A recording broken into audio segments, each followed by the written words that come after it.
హైదరాబాద్లోని బీజేపీ రాష్ట్ర కార్యాలయాన్ని ఎన్ఎస్యుఐ ఆధ్వర్యంలో కార్యకర్తలు ముట్టడించారు.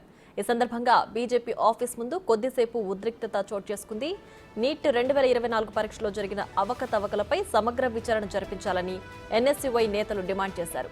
నీట్ పరీక్ష నిర్వహించడంలో మోడీ ప్రభుత్వం విఫలం అయ్యిందని వారు విమర్శించారు. వారిని అదుపు చేసేందుకు పోలీసులు రంగప్రవేశం చేయడంతో ఉద్రిక్త వాతావరణం చోటు చేసుకుంది. పోలీసులు వారించినప్పటికీ వినకపోవడంతో పలువురు ఎన్ఎస్యుఐ నేతలను అదుపులోకి తీసుకున్నారు.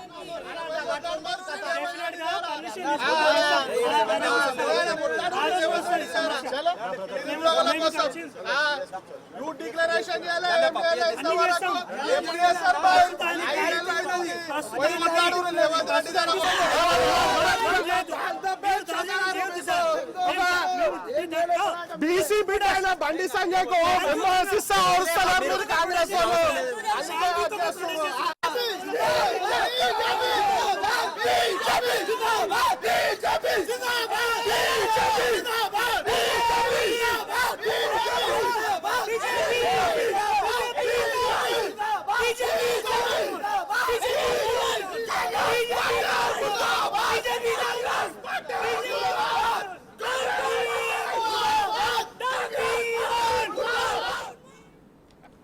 ఇక ఇదే అంశానికి సంబంధించి మరింత సమాచారం మా ప్రతినిధి వెంకట్ ఫోన్ లైన్ లో అందిస్తారు. వెంకట్, చెప్పండి, ఎన్ఎస్యుఐ నేతలు బీజేపీ రాష్ట్ర కార్యాలయాన్ని ముట్టడించారు కదా, సో ప్రధానంగా వాళ్ళ డిమాండ్స్ ఏంటి?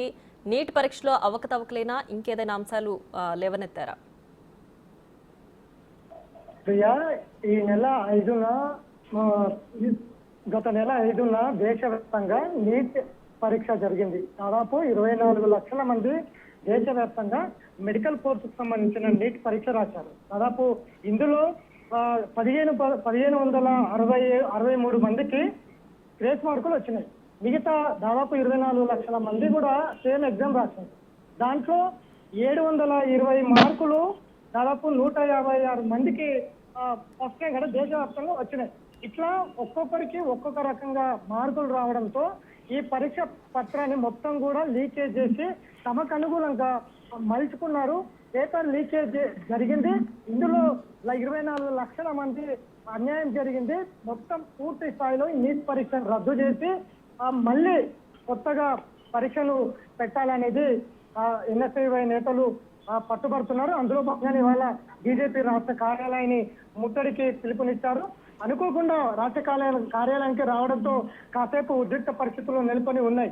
ఇట్లా ఇదే కాదు, దేశవ్యాప్తంగా కూడా ఇదే సిచ్యువేషన్ ఉంది. ఇటు హర్యానా కావచ్చు, లేకపోతే రాజస్థాన్ కావచ్చు, పంజాబ్ కావచ్చు, గుజరాత్ కావచ్చు, ఇట్లా ప్రతి రాష్ట్రాల్లో కూడా పేపర్ లీకేజ్ అయ్యింది.